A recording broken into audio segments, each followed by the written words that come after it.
Hi everyone, it's Kim from Fleece and Harmony. Welcome to episode 131 of the Fleece and Harmony Knitting and Crochet podcast. It is September 29th, 2023, if you're watching it on the day that this has been published. So, welcome to everybody. If you're a returning viewer, welcome and thank you for watching us again. And if you're new here, this is a podcast about knitting and crochet. Also, we do some hand spinning as well. So we hope that you find it interesting what we're talking about. And we do have a yarn shop as well. And the podcast is actually being recorded in our shop, which is located in our woolen mill on our farm, our sheep farm in Belfast, Prince Edward Island. So welcome. We always start with a farm update, and today I have really good news because it sounds weird, but it's actually went below 10 degrees last night, which apparently is not a good temperature for mosquitoes. So the mosquitoes were finally gone this morning. So it will warm up again because we really have, in our part of the world on our little island, we usually have pretty temperate weather all the way into November. So we will have warmer days again, but it's been so warm and humid here that the mosquitoes this year have just been unbearable. And finally, it's cold enough that they're not comfortable anymore. So we were out doing the chores, feeding the sheep this morning and the horses, and we didn't have to worry about any mosquitoes, which is great. So that's really good. So this is the last podcast before the Prince Edward Island Fibre Festival. So it is going to be a little bit abbreviated, I think, and a little bit different than what we usually do. So I'm not going to actually talk too much about the farm this time because we're going to get right into the podcast. I have a really, really brief shop update to do. So you're going to see things that we are new in the shop in the different sections that we do with Simone and Betsy and when the three of us sit together. But I just wanted to make a little quick recap of some of the things that I said were going to happen and then have happened because we received the things that I was waiting for. So the first thing that I want to mention is that we have restocked all of our Marie Wallin books. So we have all of the books in stock that Marie Wallin publishes. Right now, Fleece and Harmony is running Make Along using Marie Wallin designs. This Make Along started on October 21st, but goes until February 29th, 2024. And it is open to anybody that wants to crochet or knit one of Marie Wallin's designs. And we have some really great prizes we'll just randomly pick winners at the end of the Make Along. The prizes will be one of the books that we carry of Marie Wallin will be one prize for the customer's choice or the participant's choice. We will also have a hand-spun hank of yarn that was spun by Simone here. And we will have the grand prizes, which are 2 boxes of Diva's Desire. Diva's Desire is our new yarn tweedy yarn that we are making here in the mill. And we have divided them into 2 color families. So there are 18 colors of Diva's Desire. So one box will have 9 colors and the other box will have 9 colors, the alternate ones. And the person that wins the first prize will get her choice between the one box or the other. And then the second name that we draw will be get the other box of 9 skeins of Diva's Desire. So all of that to say that as I said, we have Marie Wallin's books in stock. And the new book to us is Westmoreland, which is Marie's latest book. So once again, like she did in Cumbria, Marie has designed for men and women, and the designs in this book are just fantastic. So I'll show a couple pictures, but I don't have time with this podcast to do a full slideshow as I usually do with the book. because we're getting ready for the Fibre Festival, as I mentioned. But if you're familiar, this book has been out for a little while. I just didn't have it. I don't know. I just kind of slipped my mind to order it for some reason. I do order them directly from Marie, so it's not with one of my regular suppliers that I get these books, but we do have the Westmoreland in stock now. So if you're looking for that, we have it. Also, we were waiting for Charlotte Stone's book, Charming Colorwork Socks, and I have to say that this is the sweetest book ever if you're a sock knitter. So Charlotte Stone did this book called Charming Colorwork Socks. I think it was published in early 2022, or it might have been late 2021. And on the back of the book, it says joyful sock designs to wear and share. And they definitely are joyful. There are so many cute motifs in this this book that it's just fantastic. And on the website, when you go to the page for this book, I have put a few pictures of some of the motifs that I like the best.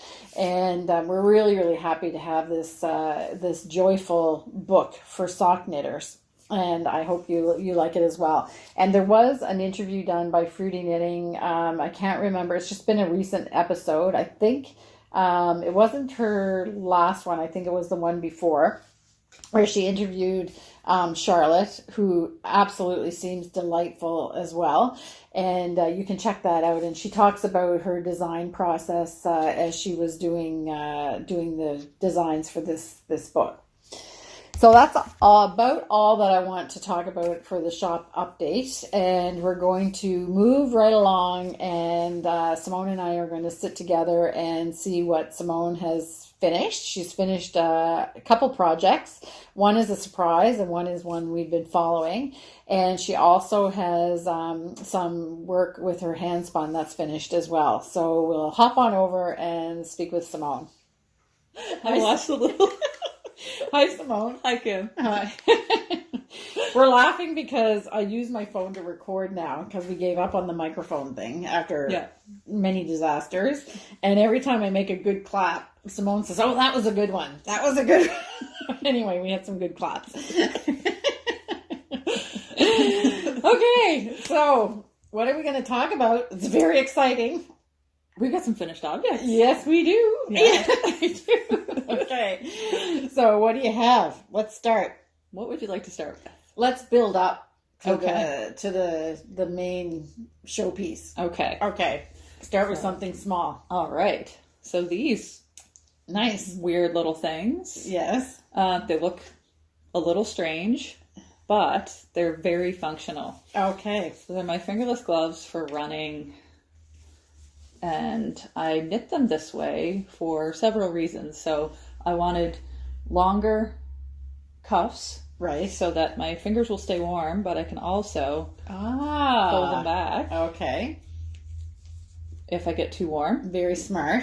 Yes. And I put little I-cord loops Cool. so that I can attach them to my running belt when I inevitably get too warm. Oh, okay. So I recognize the yarns in there. Yes. Okay, so that's a clue to what what else we're going to talk about. But you used a mixture of yarns. I did. Yeah. If you're a longtime viewer, or not so longtime viewer, I guess, I did the Harlow hat a few episodes ago, and this is the leftovers that I used for these fingerless mitts. So that was hand spun? Yeah. Yeah. Yeah, so this is some BFL that was naturally dyed, and this is some hand spun in sea slug colorway. Oh, okay. Yeah. And is there's no felted tweed in these ones? No. Okay. Because it's quite rustic. Yeah. Okay. Yeah. And is there some Norwegian wool as well? No, this part here is the BFL, and Okay. then this, I think it might be Cheviot. Oh, okay. Yeah. All right. So, I'll have to double check my notes, but I had a good portion of that left over after the hat, so Okay. I didn't want it to go to waste. No. So the colors don't match. Nope. But the theme is the same, like with the graduated colors. And you can almost see that it kind of continues on. So it's totally cool. Yeah. Okay, great. So and if you don't like mismatched stuff, it's probably not for you, but I love that stuff. Yeah. And is that a pattern, or did you just knit them? I just knit it off the cuff. Off the cuff. You're so smart. Okay. All right. So that's the first finished object. Yes. Okay. So the second finished object is, we'll do the hand spun after, because you've got a bunch of hand spun. All right. So this is the big show. Yeah. I finished Rian. my Rian. Oh, it's gorgeous. I'm really happy with how it turned out. Really gorgeous. Yeah.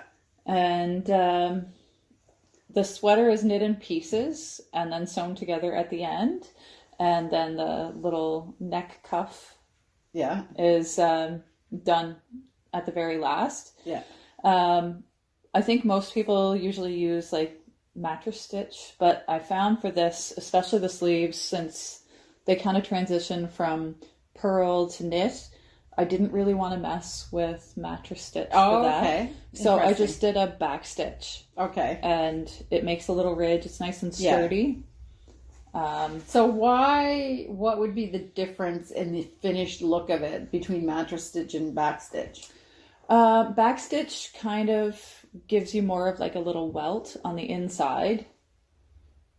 And because my mattress stitch gives me that. Yeah. So I don't know, because I always do my mattress stitch in like a full, I don't do it right on the edge. I do it right in, it would be like a stitch and a half. Yeah. So I get that same welt. Yeah. So I'm wondering if it's just the technique of how you do mattress stitch that maybe makes a difference, because that's how all my sweaters look like inside as well. So, and I find that you do kind of have to be a little bit more careful with back stitch. Yeah, because you're on the inside. Yes. Not the public side. Right. Exactly. And you don't want to make it too tight, because then you get puckering. So it's one of those things where you do a little bit and then you just, kind of stretch it and make sure that it's looking the way you want it to look. Yeah. Okay. So this is the one of these classic knitting thing: backstitch or mattress stitch. Yep. Yeah. Magic loop or short circulars or DPNs. Like everybody has their favorites, and nobody's right and nobody's wrong. It's just just what you like. And I find, for me anyway, whenever you transition from like purl to knit or texture, I tend towards the backstitch. Right. Just because in my brain it's easier to make things line up and look correct. But you also could be looking at something different than I am, because you're a left-handed knitter as well. So the way you make your stitches maybe is more conducive. I don't know. Yeah. We'll have to experiment. Yeah, we'll have to look at it, because this is exactly how my seams look with mattress stitch. Yep. So, and for me, I much prefer to be looking at the public side, because I know how the public side is going to look when it's done. Yeah. Whereas back stitch doesn't even make sense to me. Yeah. But lots of people do back stitch. Yeah. So it's and I'm not gonna lie, I had to redo the sleeve once because I got a little too close to the edge and it poked through. So okay. I just easily took it out. But I take out mattress stitch too sometimes, because even though you get it done, you're unhappy. I'm always checking how it looks, what I've done in the past, how it looks. So okay, this is lovely, and I'm really surprised it's very light. Yes. So it's even though it's, and this is wool from Hillsvåg. Yep. So Norwegian wool, which is really fine. Yep. But the sweater is very light. It is. And of course it's got all this lace, so it's you could really wear it all year round around here. Yep. Not when it's 30 and 90% humidity, but it's probably a really versatile sweater. That's what I thought. Yeah. And these designs are just, if you want a sampler of how to like improve your skills in a bunch of different areas, you've got proper cables, twisted stitches, and lace. Yeah. So it's just a fantastic and you get to piece your garment. Yes, exactly. Which is terrifying for a lot of people. Yes, it is. Yeah. So I'm not sure that this is the one I would recommend for piecing. You might want something that's straight stockinist for your first time, but it's really, really, really beautiful. Yeah, I'm very happy with it. Nice. And this is pattern, I think we've said it, but it's Rian. Right. And it used to be called Daffodil. Right. So in Marie Wallin's springtime book, it was called Daffodil, and in Cherish, is it Cherish? Yes. Cherish. It was reimagined as Rian. Yeah. So, but this is not part of your Marie Wallin Cowl. No, because I had started it. I had basically the body done before we started the knit along. So, So do you have a picture of this on you? Not yet. Okay, so you'll take one? Yeah. Okay, so I'll put a picture. Okay. I might have to get somebody to take photos for me. Yeah. Okay. So just send them to me when you have it. Yeah. Okay, it's great, and I like it's quite a. Oh no, there's no. There's a little bit. There's a tiny bit of ribbing. It's ribbing, but it's patterned all the way down except on the lace section, which is really interesting. It's really, really nice. Yeah. Beautiful. Okay, and we'll show close up when you send me the pictures. We'll show close ups of everything. So okay. Excellent. Very nice. Wear it. Now you can wear it. Yeah. Good. And we should say that you're wearing Domino. Yes. By a design by Jennifer Beal. Yes. Knit and designed in Selkirk worsted. So it's the red gradient kit and pine cone. Right. And she knitted in natural with the blue gradient kit. So anyway, that's what Simone's wearing. Yeah. And you are wearing Maya. Yeah, by Kristen Drysdale. In Selkirk worsted. In Selkirk worsted, yes. Purple coneflower and aster. It's a Selkirk worsted kind of day. It's a Selkirk worsted kind of day. And we're really excited because Kristen Drysdale is coming to the Fibre Festival. Yes. So we're going to meet her in person. Yeah. So, yeah.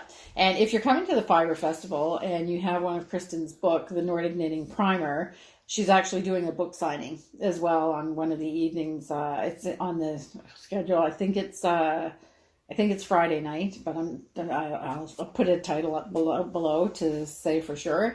And I think it's between 5 and 6:30 or 5:30 and 6:30. She's going to be doing a book signing there. So if you already have the book, bring your book. And if you don't have the book, I'll have them for sale in my booth. And she's teaching classes. Most of them are sold out. There may be one or two spaces left in one or two of them, but I'm really excited to meet her in person. Yeah. Yeah. Okay. So then we have handspun. So you've really been busy. I have. So this is so cool because that's how that turned out. Yeah. So it's big surprise, another fractal. Yes. I'm going to show the picture of it on the bobbins. Or the spindles, I should say. Yeah. And then it's very gentle. Yeah. Yeah, it's a nice soft, you have quite a good quantity too, eh? I do. It's 324 yards, I believe. Okay. So I got some good mileage out of it. And this was a fun project because I challenged myself to become more efficient at spinning long draw with my support spindles.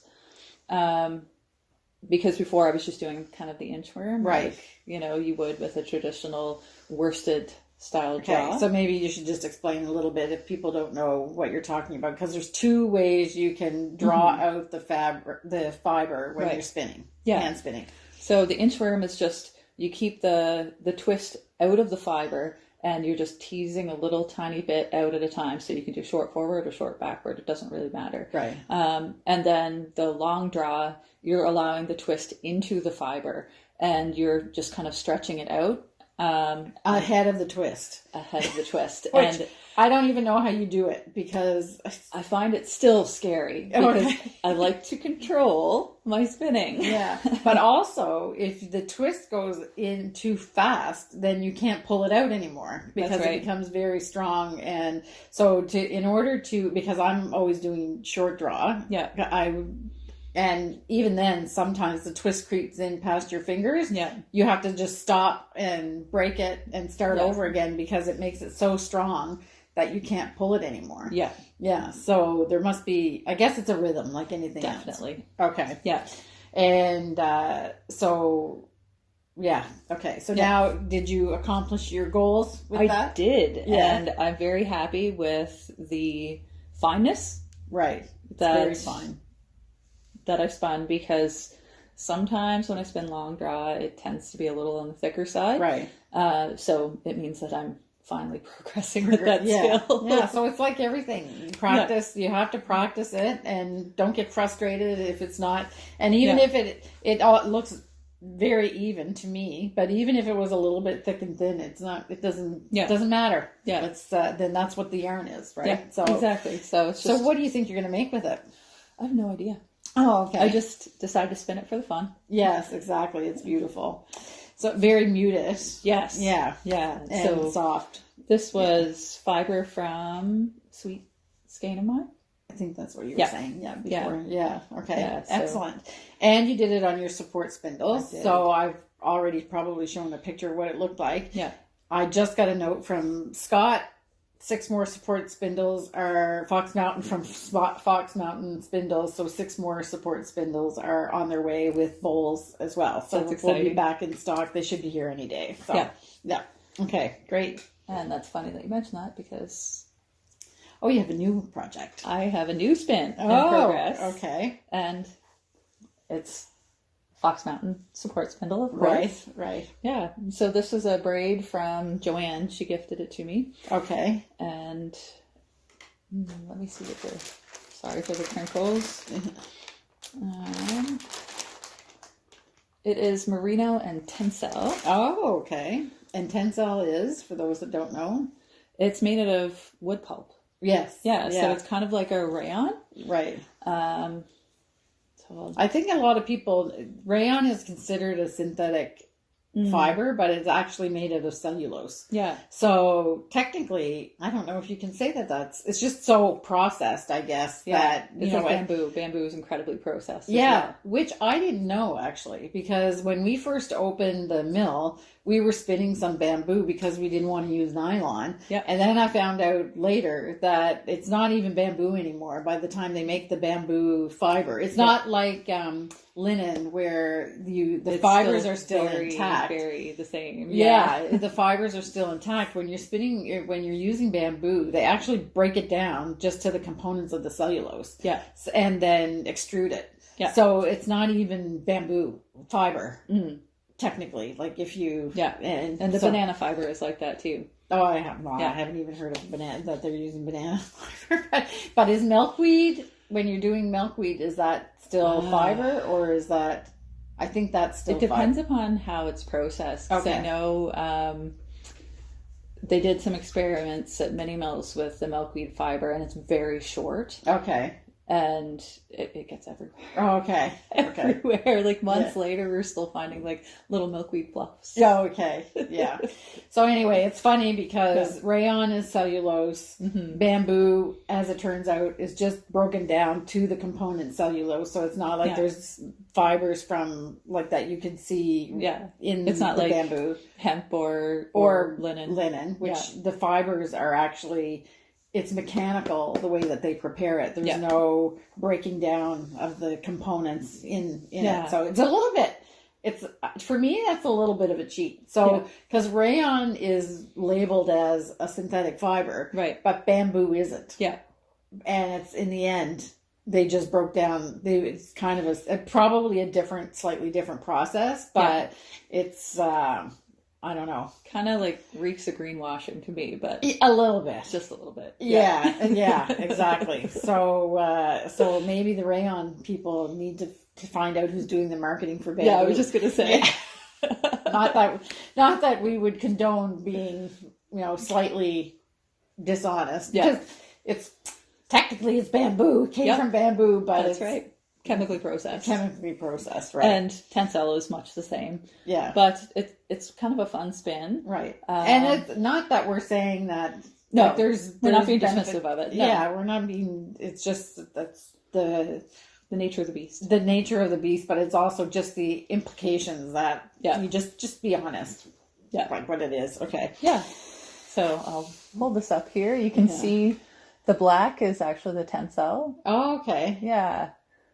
Because when I saw this on your spindle, it reminds me a lot of our colorway Mermaid's Tail. Yeah. But we don't have any of this goldy color in Little Mermaid's tiger Tail. stripey. So yeah, exactly. Yeah. So it's not exactly the same, but it's reminiscent Yes. of Mermaid's Tail. So this is a gift from Joanne, and I'm finally getting around to spinning it. Yeah. And it's fun. It is a challenge, and that's why I picked it, because the tensile drafts at a different rate than the merino does. I have to pay more attention. So this is another way that I challenge myself and up my spinning skills. Or drive yourself crazy. That's true. Yeah. That's true. And are you doing long draw in this as well? I am. Okay. Yeah.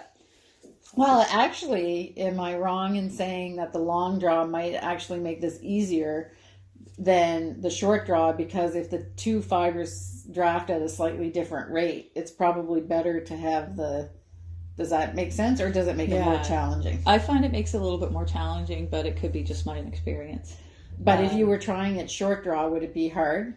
No. To spin? No. Okay. I find that I have better control, and I can kind of stop the twist and draft it more where it needs to be drafted more, so the tensile needs to be stretched out a little bit more, and the merino spins very easily. And I'm assuming that the tensile doesn't have any elasticity. No. Okay. No. Yeah.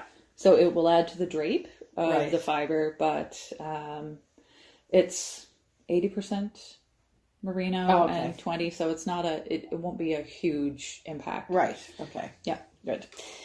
Okay. Is that it? That's it. Okay. Good. So that's your thing, and I am going to. Oh no, I'm not going to show anything in this segment. So we'll just let your stuff shine, because I have two things that I want to show, and I'm going to do it when the three of us are sitting together, and then with Betsy, I'm going to do the other thing. So I think that's it. Unless you have anything else. No, I think that's it. Are you ready for your class? Yep, I'm ready. I'm ready. Simone is teaching at the Fibre Festival. She's oversold, actually, so you can't get into her class right now. Yeah. But I don't know if you know or not, but somebody had to cancel, and they had to. So there's not a cancellation for tickets that you bought, but the Fibre committee, or the Fibre Festival committee, is offering to post if you have a ticket for sale. Right. So one of your original participants wasn't able to make it, so the Fibre Festival posted her ticket, and it was like snapped up in 2.5 minutes. So you're a hot ticket, literally. Okay. Okay, so we'll see you in a bit. All right. Okay, bye. So there was a lot of hand spinning talk about that in there, so that's really great. And I'm really, really happy that we're going to have the support spindles back in stock by Fox Mountain Spindles. They're just beautiful, and with the little bowls that come with them, either the lap bowl or the table bowl, they're just it's almost like art in wood, but it's a useful tool as well. So if you're interested in doing hand spinning with a supported spindle, then you can check that out on our website as well. Next, we're going to go to the three of us when Betsy, Simone, and I sit together, and we're going to talk about the progress with the Happy to See Ewe Cowl that we're knitting. Betsy and I have a kind of a long discussion about that, and we'll talk about a couple other things in that section. So stay tuned and join us there. Hi. Hello. Are we going crazy? A little bit. Yep. It's crunch time. I don't know. I might be reaching the point now where I'm kind of like. Oh no! Not yet. No, I know. Not yet. I know. Are we gonna have Good. more? We can do this. You can do it. We can do this. Okay, so this is the segment that we call internally the three of us, or it used to be in the mill, but we're not talking about the mill anymore because we've already made the yarn. Mm-hmm. So I have to say that I'm the only one that has anything to show in this section, which is hard to believe. But that was not said with a tone of superiority in any way. No. So I'm obviously were like going crazy for the Fibre Festival. So we had to make some priorities. So I probably have already mentioned in the introduction that this podcast is going to be a little bit abbreviated, sort of, and we're just kind of checking in. Let's call it that. So anyway, but we all three have started our Happy to See You. Well, you finished yours. Yeah. Mine is in progress, and Betsy has a sad story about hers. So I'll show mine first. Sounds good. Okay. Because I have the picture that's on the pattern from Simone. Yeah. And I'm very excited because I think there's going to be a lot of those cowls Yes. at the Fibre Festival because a lot of you bought them Yeah. to knit. Yes. So, and we've already started seeing a few pictures, Yes. sneak peek pictures of people that actually have them done. So Yes. it's going to be excited. So we want to do the Happy to See You picture Fibre Festival 2023. Oh, Yeah. man. Yeah. Pressure. Wait, you're going to... I'll just stand in the back and then, well, okay. Yeah. Maybe somebody will lend you what you want. Okay. So I just cast mine on 2 days ago. Mm-hmm. And just to remind everybody, I'm using the new Rowan yarn, the Fine Tweed Haze. And when I did my swatch, I wasn't sure what was going to happen. So the colors I'm using are Mist, Nero, and Lawn. Literal colors And for they look amazing. sheep, They really fences, and grass. And they're and the yarn. I have to admit, I've never knit anything with the Tweed Haze, which is the thicker version of this.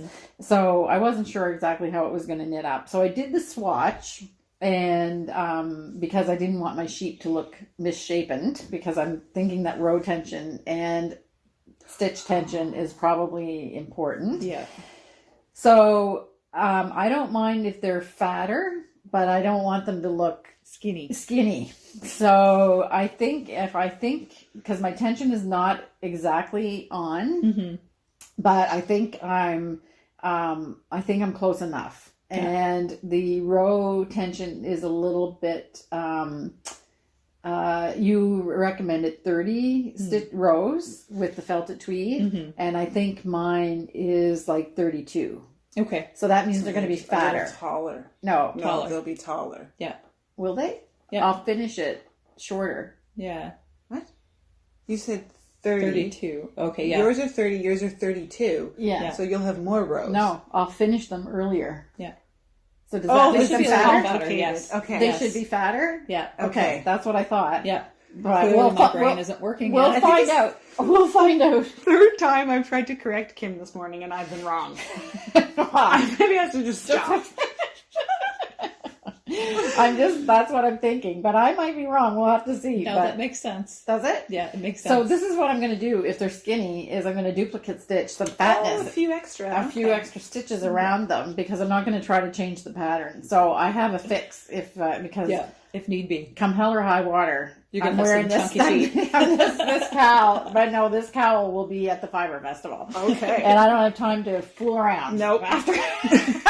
So I'm not ripping it out. So anyway, this is how it looks. So I haven't started the sheep yet. I'm going to hold the Yeah, sure. And this is just like right up my street with the fluff and the... So what can I tell you about this yarn? Yes, okay, I almost... The stitches don't unravel very easily because it's so fluffy. But what can I tell you about this yarn? So I don't think I would recommend it for a beginner knitter because it's hard to read your knitting. So even counting the the gauge was... You have to really be able to read your knitting to even figure out the gauge, because it's so muted. Once that red cord is no longer there to separate those stitches, they fade pretty. Right. Yeah. And I was a little bit concerned that the design would look muddled, but it's not. No. You can really see the fence, the detail in the fence. I think what's helping with that, and we'll talk about mine in a minute, you went with really good contrast. Yeah. So it's working out perfectly. I'm really happy, and I've got all kinds of little flowers in my pasture. Yes. Spectacular. And the yarn is very soft and squishy and lovely. Yeah. So I'm really, really happy with it. But like I said, you need to be, if you're a beginner knitter and you're using this yarn, then you need to go slow at first, and then you get used to it like very, very quickly. So can I ask, do you know off the top of your head what this is? Like what it's made of? Yes, it's alpaca and wool. Alpaca. So okay. So the original tweed haze was meant to be, because so many people are stranding kid silk haze with felted tweed that they just wrapped it into one. So the step. Okay. Yeah, so the tweed haze actually has mohair in it. Alpaca, mohair, and wool. Okay. This one is fine tweed haze, but there's no mohair in it. So the fluff is coming from the alpaca, not from mohair. Got it. So very soft, and has a different kind of it doesn't look exactly the same as when you're stranding mohair with felted tweed, but it's a good facsimile, I would say. And it's a fun texture. It really is. I think like just a sweater knit up straight in this would be. So fun. This the first patterns with this yarn are in magazine 74, and I have to say that the patterns look good. I think this is going to be way more versatile. Not that there's anything wrong with tweed haze, and if you want chunky knits like that, it's perfect. But I think this yarn is actually going to be much more versatile than tweed haze. So I see more colors coming in this. Yes. I would think. I don't have any inside scoop, but I think that the uptake of this for knitters, you can do color work. Obviously, you can do color work with it. So I think it's obviously it's lightweight, but it's still very lightweight. fuzzy and warm. Yeah, very lightweight, and because of all that air that's surrounding the fuzz, it's going to be nice and warm. It's going to be So anyway, I'm really. This really might be what I was looking for, but didn't go with. Yeah. Okay. So we'll get to your sad story in a second. I'm just over here mourning. Yeah. So I guess you probably figured out what happened so far. Yeah. Anyway, so and it knits up pretty quickly. Yeah. So I'm making progress. I've just done the fence, but I've locked my cat out of the room when I'm knitting because she loves this. But you know what? There's no mohair in it, and she doesn't go quite as crazy as she does. So it's the mohair drives her. Yeah. Right. Yes. Okay. So that's where my progress. So Betsy, tell us about yours. So I had actually made it almost to the neck of the dancing sheep. So that's so you made it good. Up. Yeah. Okay. But I was having that. I was like, once I kind of got a few rows into the body, I was having that. I should pull this out. No. Fibre Festival's just around the corner. Keep going. Just keep going. It's fine. It'll block out. No. So it's been a learning opportunity. Yes. Yeah. So a couple of things I didn't take into consideration. So there was cotton. I chose the cotton wool because I was looking for the soft. That's all, the soft factor. That's really all I thought about. Right. I didn't consider how, which I knew if I'd have thought about how the yarn would actually behave. So with cotton in there, it eliminates almost all stretch. Right. Mm-hmm. So my floats were too short, and I was hoping that, like, normally I can get away with a little bit extra tight because the wool will relax and loosen up and let that kind of be nicer. So that was one of the problems. The other was I was working on too small of a circle, so my stitches were really bunched together, which made it feel like I could move along quicker, but then in turn I again was shortening those floats even more. So just all around, once I finally was able to sort of had made enough progress and laid it flat, I realized my sheep were all like in girdles. Skinny sheep again. For a different reason. Because the white floats behind it had pulled in too tight. Yeah. And it's a beautiful smooth yarn, the cotton wool, It kind of ends up being a smooth yarn. So then again, my forever problem, and of course I didn't take the time to learn the jacquard ladder back you told me to. I thought I would it'll be fine. Well, then the gray, because I used a gray background, was showing through my sheep. So now my sheep have gray coming through. They're squished up girdles and they're out of, they're like contorted. And it was just, I was not doing Simone's pattern any justice whatsoever. And I stopped and went, I don't want to wear this in front of all of you and have you think this is how I knit. And you were stressing about it, which is no fun. Yeah, which again, you're like added tension because I was like, time limit. So I had to just abandon ship on what I was doing and come up with a different plan. I also chose my colors before I saw the original finish and saw yours. And I'm having serious FOMO now. Like, these colors are amazing. Why, Betsy, why? Why do you always think you can just do your own thing and it'll work the first try?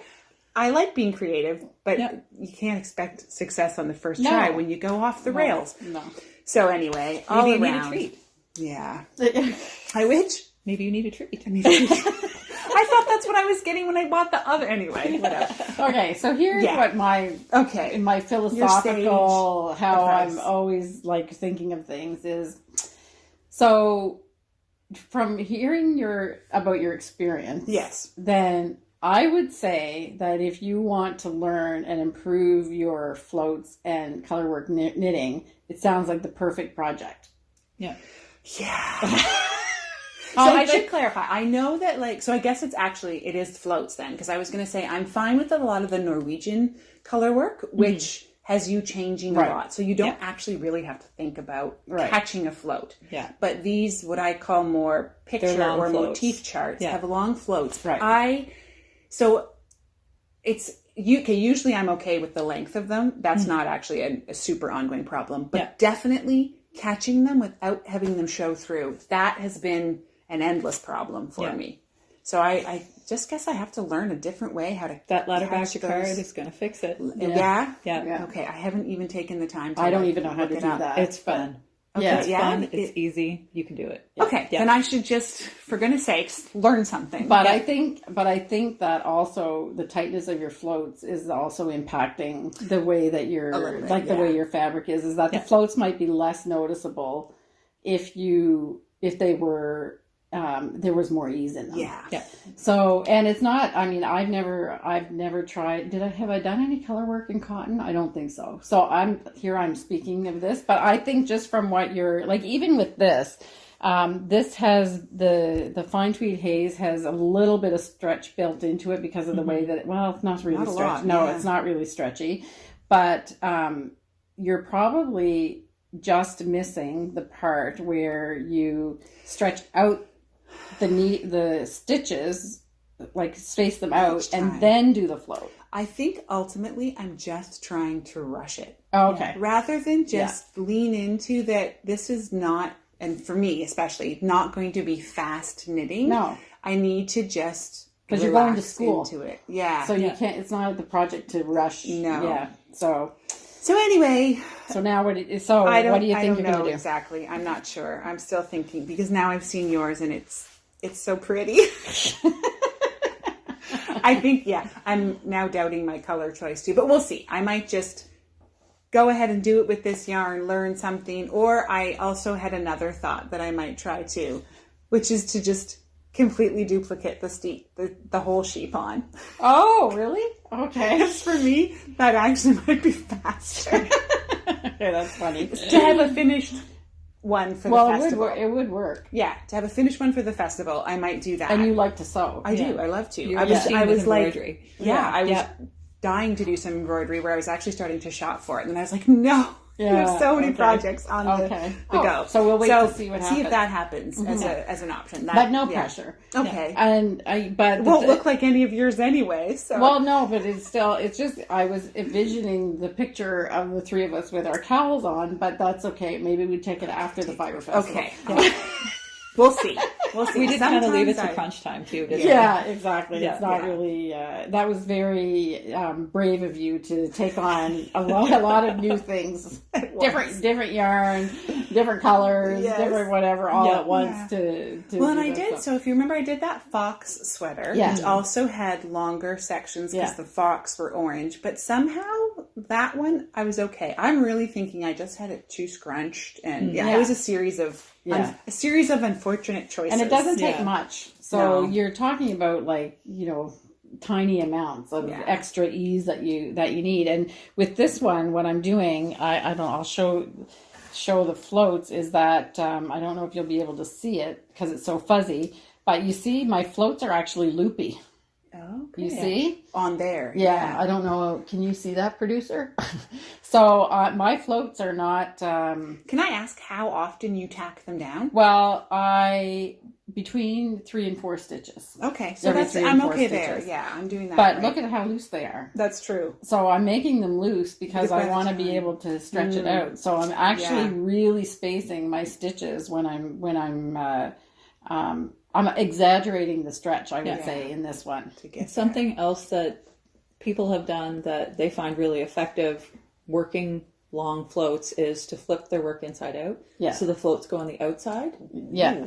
It's a little bit awkward because you're knitting on the far side of your needles, but it means that you're getting that extra little bit because it's on the outside instead of on the inside. That's an interesting idea. Yeah. And it's really confusing to try to explain it, but when you do it, it's okay, easy. it makes sense. The chart isn't actually all that more difficult. No, it's not difficult at all. It's just that You're on the far side of your work. So, because I've done that before too. So you turn it inside out, but you're knitting. You're gonna hold You're it around knitting this way, over I bet. here. Yeah. So the floats are going on the outside. Anyway, okay. sorry, you guys should have seen nothing about that, but it's something you have to actually do to. like there, that. sorry. That way. Yeah, So the floats are on the outside, and you're just knitting like normal, but yeah, But it's just carrying it. Yeah. Okay. Huh. Yeah. Maybe I'll have to give that a try. yeah. Okay. So anyway, there's lots of Things. lots Yeah. of So things. I love color work enough that I want to do more of it. I can't stop doing it. Like I just love the effect. So I have to keep working on it. yeah. Yeah. Okay. So that's where I'm at. Good. And for the Marie Wallin Cowl, knit along and crochet along, you didn't bring your I did. lovely It's just shelf. more flowers. Yeah, so I'll put a picture of a flower. This Sounds is what good. Betsy's working on. I'm at a point where I think I almost have enough done that I could start attaching them. Right.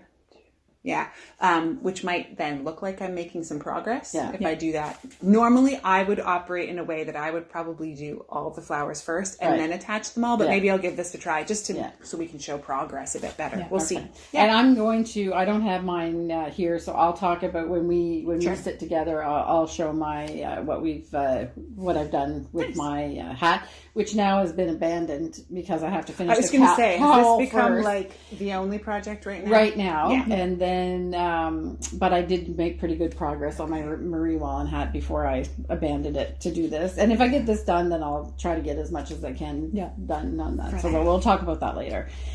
Okay, so do we want to show? Did we show the bags? Not really closely. No. No. Okay, so we're going to show the bags that we had made, the project bags. Woohoo! So people that have seen the newsletter, they've seen them. So we have Betsy's design, which we're just calling internally the three of us. Yeah, the three of us. And we have Olivia's design, which is bouncing sheep. Officially, but we're calling it Happy to See You. It's the Happy to See You bag. thing. The bag. So I do have to say these project bags don't have the zipper like our old project bags did because I ordered the wrong thing. I didn't realize that I was ordering the. Shut off how it works. Yeah, exactly. It's beautiful. And so they're available on the website, and we'll have them at the Fibre Festival as well to sell. So fun. Without the zipper, though, they also then make a great shopping bag. Yes. Yeah, they do. So, and they kind of close anyway. I didn't even notice that they didn't even have a zipper until I had sold a couple of them, and then I was like, oh, wait a second, there's no zipper, but yeah, it's good. Okay, so is there anything else? Not for this section. No, I think we're that's good. it. Okay, bye. Bye. Things happen when you're trying to try new things. So a little bit disappointing for Betsy, but in the end, I mean, as I always say, it's just a learning opportunity, and we're all knitting and everything anyway. So that's, you just have to move on and try something different. And I'm really, really excited about the bags that we have shown. So just one more look. So a little bit of spinning fluff on them. So the bag with the bouncing sheep, which is the motif that Simone used for the Happy to See You cowl. That was designed by Painted Warrior Graphic Design, which is owned by my niece Olivia. And we have the design that Betsy did, which is the three of us on the bag. So we will have these bags are in the shop, and we will have them at the Fibre Festival as well to show. So I hope that you enjoy those bags. So now we're going to go and sit with Betsy, and she also has a finished project. And we have a good discussion about the Sycamore cardigan, because it seems that Betsy has a little bit of a case of yarn chicken to deal with. And I will talk about my Walnut Tam that I'm knitting for the Marie Wallin Knit Along or Make Along as well in this section. So we'll hop on over with Betsy and see what she's been up to. Hi, Betsy. Hi, Kim. How are you? Good. Yeah, a little bit, but not. I don't know.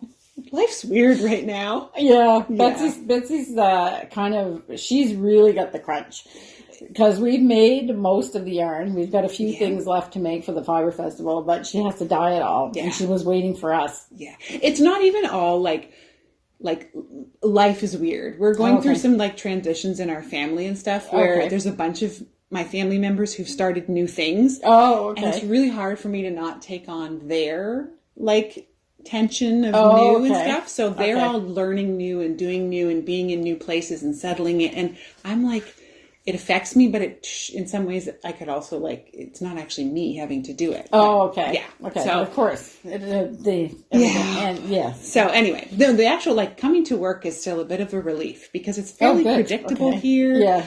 I know what needs to be done. It's predictably crazy. Yes. But we also we have a common goal. We know what we're doing. It's The other stuff is all social angst, and my oldest has started high school, and so in some ways I've been sucked back into that world. And so this is nice here. Yeah. Okay. Good. This is nice. That's here. Good.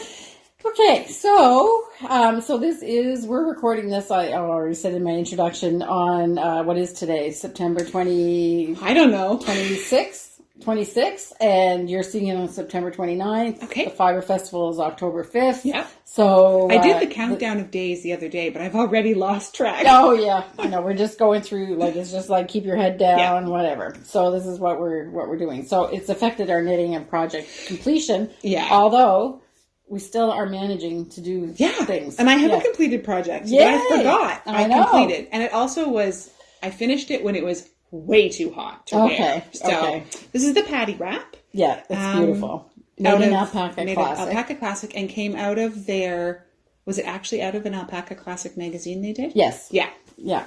So from Rian, and I love it. Yes, it's gorgeous. It's soft. I just put it on, and I said to Kim, oh, alpaca does have a little prickle. Yeah. But as I'm sitting here, and it's almost like my body heat has warmed it up. Yeah. And softened it. Yeah. It was when it went on kind of cool. Yeah. But because I have Betsy's really sensitive around her neck. My neck, yeah. And I have a V-neck shirt on underneath, so even dipping down in a bit. Yeah. But as I've kind of relaxed into it, it's fine. Yeah. Because I personally don't find Alpaca Classic prickly at all. No. And but even prickle is I don't know. I felt it. And then as the fiber warmed to my body temperature, it seems to have relaxed. Okay. Anyway, it's beautiful. So it's colors, it's textures. I love it. I've fallen in love with my favorite stitch. I think I mentioned this a few times, is on this peacock color. Right. The wave. It's kind of a wave. It's a slip stitch. Yeah. So it's knit, slip, and then on the back you just knit. Right. And it creates, this little wave. Yeah, I really think I'm going to do more with that in the future, because I loved that stitch. Okay. Not only the finished product, but doing it was so fun. Yeah. It just, because I didn't have to think or count a whole lot about it. You get into a rhythm, I guess, exactly. right? Yeah. It took me a bit to figure out, because it's a 2-row repeat. Oh, no, okay. it's not. It's a 4-row repeat, but 2 of them are just knitting. But the every other row, one is like a knit slip to start, and the other one is a knit slip. Oh, okay. So it took me a bit to be able to read my knitting to know what I had done, because I inevitably forgot 2 rows ago what I had started with. Okay. So that took me a minute, but once I figured that out, it was good to go. So we'll get Simone to take a close-up picture of it, because there's no way people are going to be able to see the textures, but it's really, really nice. Yeah, and once I blocked it and I set it out, this was in the summer, so it was like out in the sun on the blocking boards. It dried up in, 15 minutes, but now it's just like smooth, and it's beautiful. I love it. Yeah, and it's so sometimes we just forget about texture and what it can bring to the fabric of what we're doing. So it's just really great. Yeah, good. All around, good. Yes, good. And you're using your little... I stuck the little froggy jewel, pin in. yes, I love the jewel frog. Shawl stick. Yeah. Yeah, She has tree frog. She has a couple of, there's dragonflies, bees, birds, lots of... all kinds of things. So, all right. So, and your work in progress is the Sycamore Cardigan for your daughter. It is. So I'm just about done the body. Okay, I'll show a picture. Closer. And because all of the party is in the sleeves. Which hasn't happened. So we're just getting ready for the party. Getting there, yeah. Yeah. So just there, I actually am going, there's 2 versions you can make. One is a cropped version she has for, the other is not. Not a big difference. Literally just do an additional section to another button hole. So you add the additional section to, it's either a 3-button or a 4-button cardigan. Okay. So we're going to the 4-button. My daughter wants it just below her jean line. Yeah. The waistband. At the top of her hip. Yeah. Below her waistband. Yeah. As opposed to above. Okay. So I'm heading into that last section. So I had to sit down and do a little bit of math to make sure my spacing is correct, because I'm going to have to move into the ribbing before I get to that last buttonhole. Oh, okay. But the last buttonhole is in the ribbing. Okay. But I wanted to make sure that it's still going to be equal distance from the last buttonhole, which I was just telling myself, 20 rows, then a buttonhole, 20 rows. But this time I have to go a certain number of rows, then start the ribbing, do a few rows of ribbing, then put the buttonhole at in. the same time. Yes.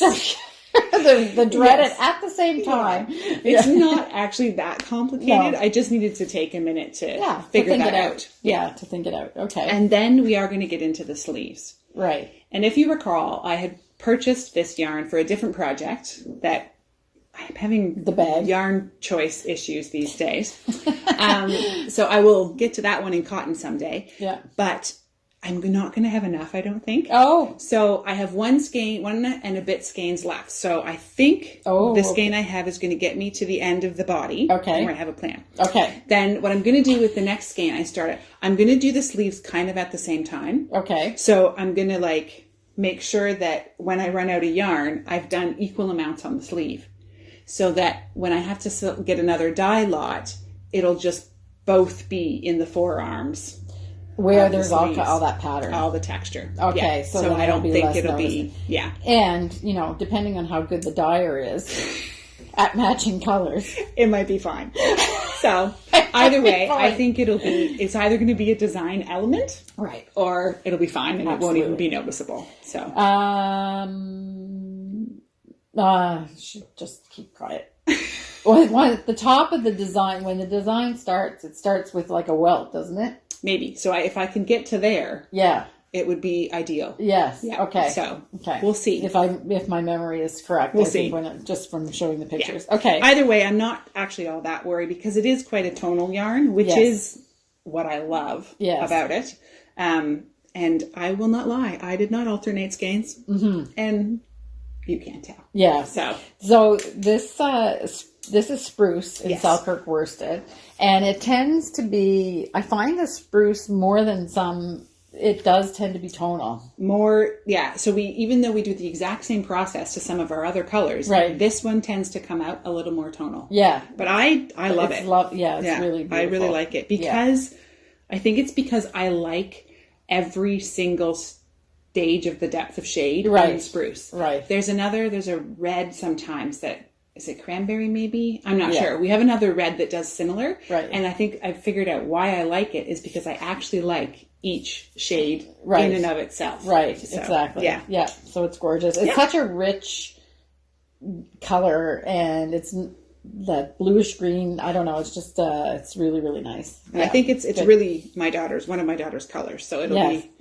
lovely on her. So, so are you finished with the shoulders? The shoulder part is, I think, I haven't actually read, but I'm pretty sure I just pick up the stitches. Right, yes, I'm showing myself here. So there's a few stitches on hold from the shoulder. Those were already on hold. Those were on hold before. Yeah. Yeah. Okay. And then I'm guessing what I'll end up doing is just picking up around here. Yeah, and it has a fairly generous arm on them. Right. That's the whole distinctiveness of the pattern. Don't know if they're quite balloon sleeves. I would say, but that's what they look like. Okay, so maybe I just don't know what the technical definition of the balloon sleeve is. Well, they've got it. Well, you've seen a picture. Yeah, and then it comes in. Yes. So I'm really kind of into that. I might need to do that for myself. I know, it's cool. Yeah, it's cool. So, yeah, although maybe not practical for dishwashing. Yeah, but do I really wash the dishes in my wool sweater? No. Okay, you'd be too hot. All right, with your hands in hot water. Because I go for as hot water as I can handle. Yeah, me too. Yeah, which with all this dyeing might be getting beyond the normal human level. Yeah. Well, you don't put your hands in the dye vat. No. Without gloves. No. Okay, I was gonna say because that's almost boiling. So yeah. Okay, but don't boil it. Yeah. Yeah. So there we go. Oops, sorry. That's what I was trying to avoid. My apologies. That's okay. Usually when we make some kind of a sound like that, I can edit it out, but we're always talking over every time that there's a sound. But anyway, forgive us. Since we don't have microphones anymore, we're not crinkling plastic. With it. We're using my phone as the microphone, so now we get a little bit of ambient noise. But anyway, somebody might comment. I don't know. Anyway. So, what do you have going on? Okay, moving on. I'm actually going to show my Marie Wallin hat at this point. Nice. So, as you recall, and we've already talked about it briefly in the three of us, we are doing a Marie Wallin knit along, crochet along, whatever. Make along. Whatever Marie's done. Yes. So Simone has finished her Rian sweater, which is a Marie Wallin design, but does not count for the make along because she had already started and was quite had the back finished. I think she or something had like that. Almost like everything but the sleeves or something. Well, pretty close. Yeah. Anyway, so she's not putting that in as the make along. She did the Rowan cowl. I always want to say cowl now for cowl, but the Rowan cowl from the Woods book. Yes, Wild Woods. And she did that in Diva's Desire. Yes. I am doing the Walnut Tam in Diva's Desire as well. So both Simone and I have edited the colors in our projects because Marie Wallin makes beautiful color choices, but she uses 10 to 12 colors in most of her designs. Which has just prompted a question for me here. So I'm seeing you with all these colors. I've never worked with more. I think I had 3 colors on one in a color work section I did on a sweater. Right. These change quite often. Do you actually disconnect them each time? I'll talk about that. Okay, so these are the colors in Diva's Desire that I'm making, which is going to give a completely different vibe than the design in the book, also in Wildwoods, for the Walnut Tam, which is, did I say cowl? No, it's a tam. It's a tam. It's a hat, okay. Yeah, a hat. The Walnut Tam, she did it in earthy browns and things, which makes sense. Yeah, very walnutty colors. But I'm doing pinks with a little pop of red and a little pop of green. So I'm just going to put these down, probably making sounds on the phone. Okay. So this is how it's turning out. It looks great. Does it? Yeah. Okay. You don't like it? Yes, I like it. Oh, but I'm I not love sure. So normally I would go like more muted. It's not. Oh, see that? No, not me. Yeah, I know. Yeah, so that's why I wanted to show it in this section. Oh, okay. So here's the color. So you've got, and then it just repeats these colors. It has all of the colors in it at this point that I'm using. So as I said, I've edited it down to 6 colors when I think there was 10 or 11 in the original. Oh, wow. Yeah. Okay. It's just so happy. It is happy, isn't it? Yeah. Yes. So, kind of I was wondering, it's more the red that I was wondering if it works or not. I think it needs that pop. So mentally, as I've worked with Diva's Desire, I've kind of divided it down in my brain into 3 categories that the colors sort of fall into our, because we like to do our fleece, joy, and harmony. Yeah. So my brain has kind of divided them down into the categories of peace, joy, and harmony. Yeah.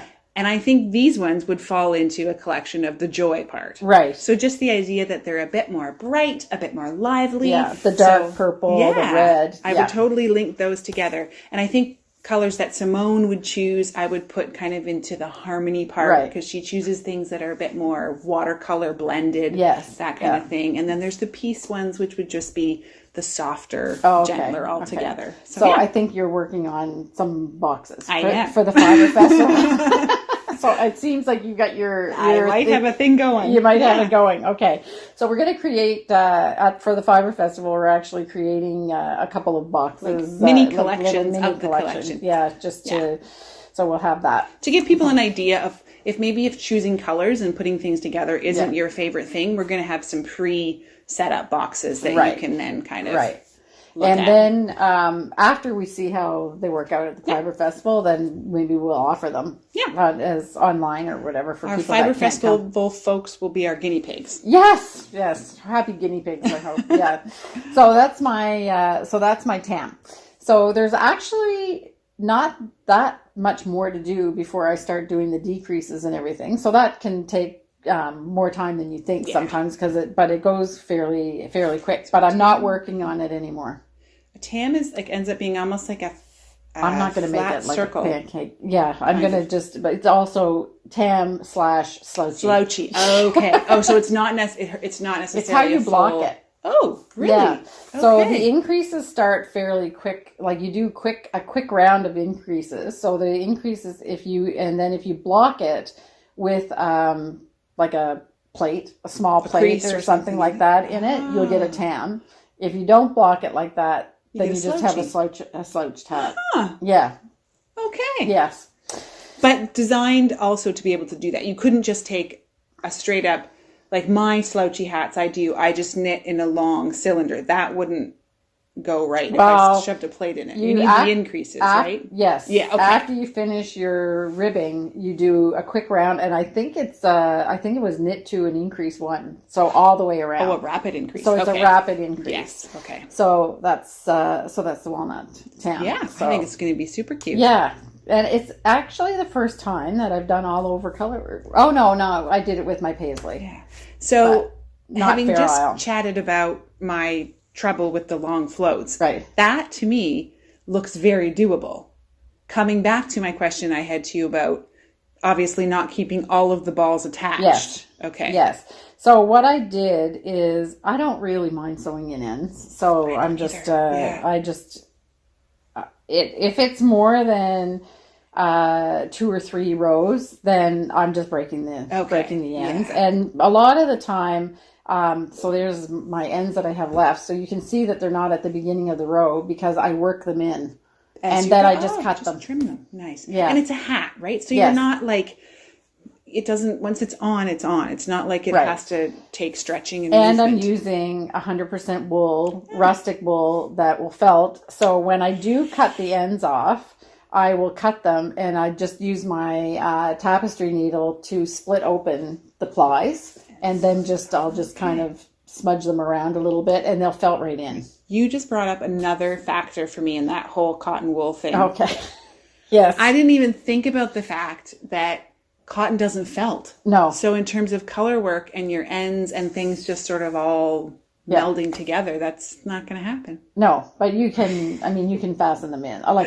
You knit cotton sweaters that you can, Yeah. But maybe that's why you don't see like super intricate color work and motifs in cotton. Maybe. Yeah. Anyway. So, but you can certainly do what I just did, which is just worked in work them along, and then hopefully I'm thinking I'm going to be able to just cut them. I'm in a learning mood apparently. So like, how do you do that? Do you just hold it?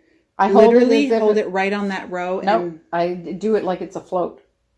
Oh, okay. So I just work it in every 3 stitches. Oh, and I weave it in, but I go along till I think I've got it nice and long secure. Enough. Okay. And then I may do because really technically when you're working in ends, you split the yarn and put it through. So I may take a tapestry needle and do that with 1 or 2 loops, but not like the way that you do it.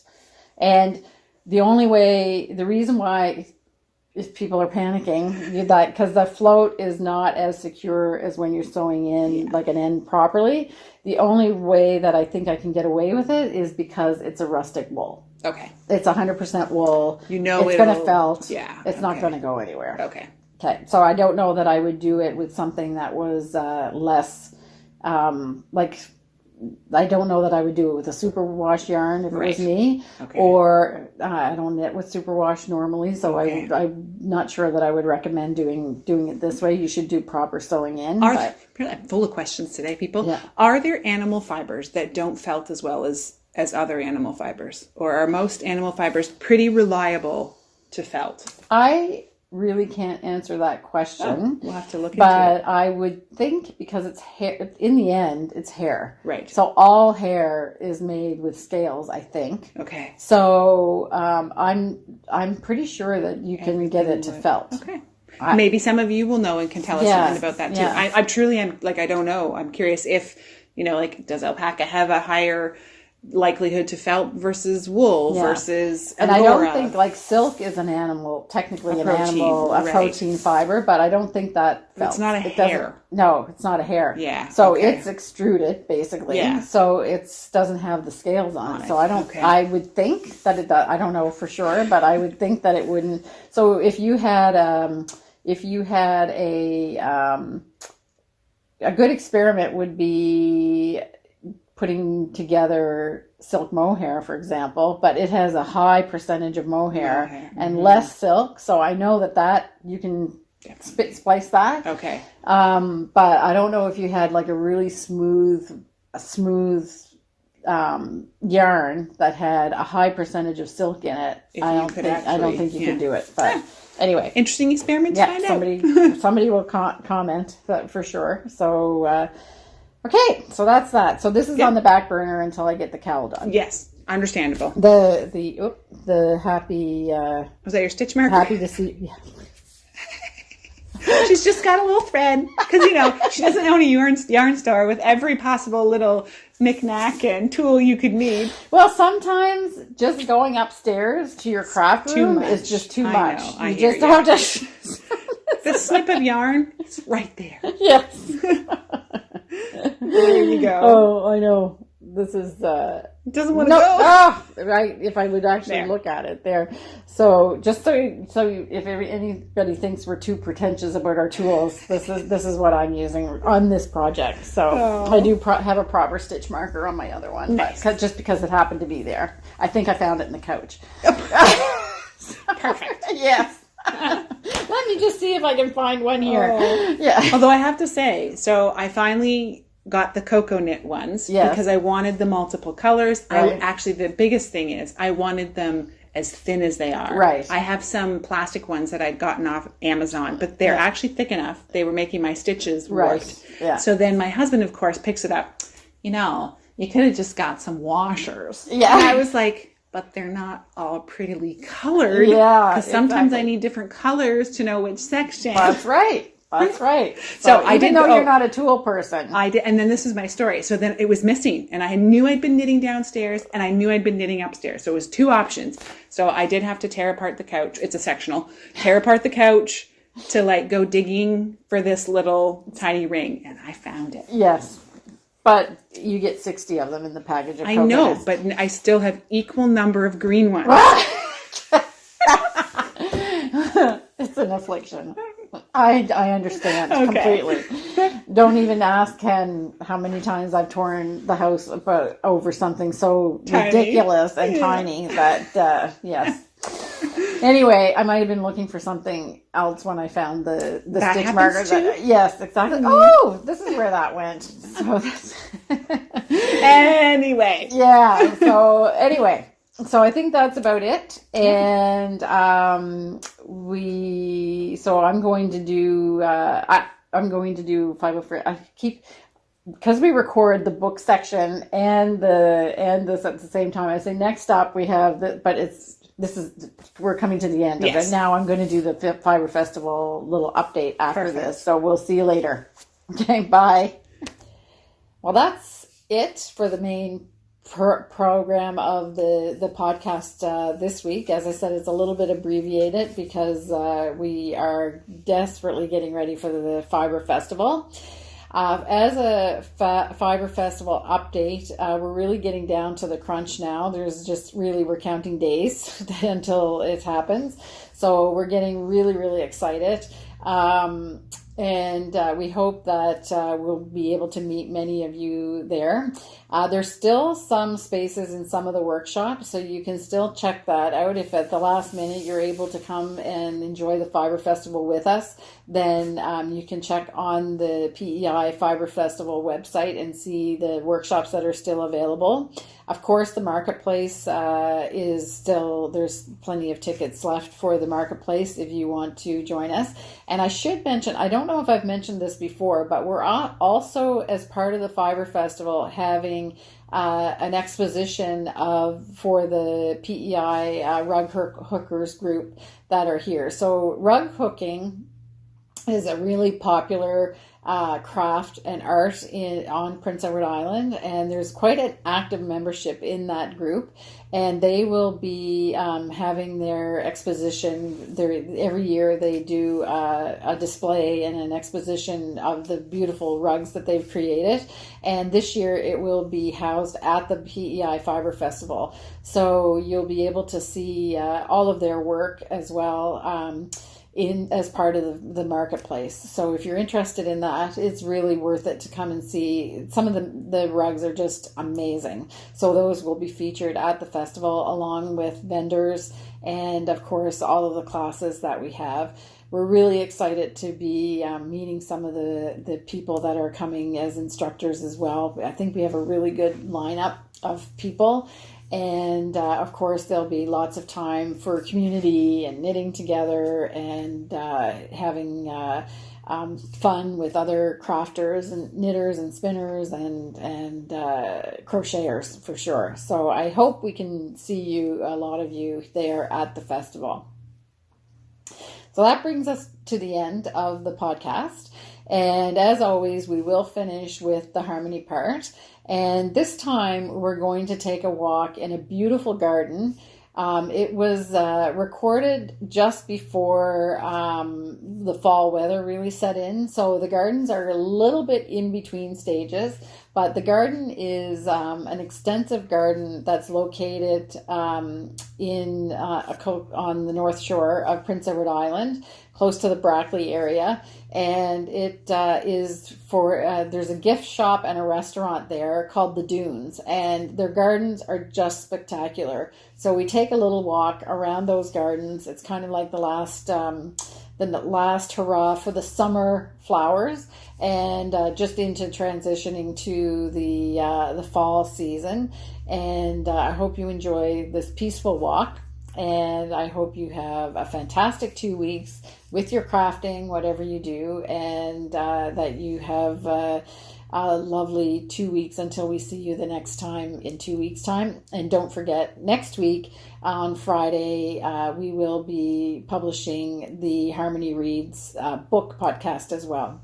So we'll see you all then, and have a lovely 2 weeks. Bye.